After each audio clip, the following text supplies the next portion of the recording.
AP deputy CM Pawan Kalyan సతీమణి Anna Lezhneva Tirumala శ్రీవారి దర్శనం ఇప్పుడు చర్చనీయాంశంగా మారింది.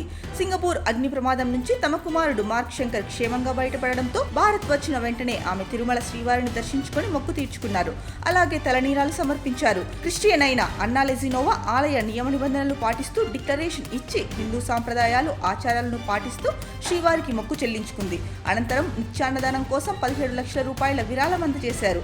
అంతేకాకుండా భక్తులతో కలిసి నిత్యాన్నదానంలో పాల్గొన్నారు. విదేశాల్లో పుట్టి పెరిగిన అన్నా లెజినోవా భారత్ కు వచ్చి తిరుమల శ్రీవారిని దర్శించుకోవడం, క్రిస్టియన్ అయినప్పటికీ హిందూ ధర్మాన్ని అనుసరించడంపై ఆమెపై ప్రశంసలు వచ్చాయి. కొడుకు కోసం అన్నా లెజినోవా చేసిన మంచి పనిని చాలా మంది పొగిడారు.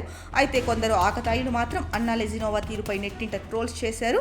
క్రిస్టియన్ అయి ఉండి తిరుమలకు రావడం ఏంటి, తలనీలాలు ఇవ్వడం ఏంటి అంటూ కొందరు సోషల్ మీడియాలో విపరీతంగా ట్రోల్స్ చేశారు. తాజాగా అన్నా లెజినోవాపై వచ్చిన ట్రోల్స్ పై Telangana Congress MLC senior heroine Vijayashanti serious అయ్యారు. తన ట్విట్టర్ ఖాతాలో అన్నా లెజినోవాపై ప్రశంసలు కురిపించారు. అలాగే ఆమెను ట్రోల్స్ చేసిన వారిపై అసహనం వ్యక్తం చేశారు. దేశం కాని దేశం నుంచి వచ్చి వేరే మతం అయినప్పటికీ హిందూ ధర్మాన్ని విశ్వసించిన మహిళ AP deputy CM Pawan Kalyan భార్య అన్నా లెజినోవాపై కొందరు కామెంట్స్ చేస్తూ ట్రోల్స్ చేయడం అత్యంత అసమంజసమని అన్నారు. అనూహ్యంగా జరిగిన దురదృష్టకరణ అగ్ని ప్రమాదం నుంచి వారి కుమారుడు బయటపడినందుకు ఆ విశ్వాసాన్ని నిలబెట్టిన నిలువెత్తు ధైర్యం మన శ్రీ వెంకటేశునికి కృతజ్ఞతగా తిరుమలలో శ్రీవారిని దర్శించుకొని తలనీలాలిచ్చి అన్నదానం ట్రస్టుకి విరాళం సమర్పించి సేవ కూడా చేశారు.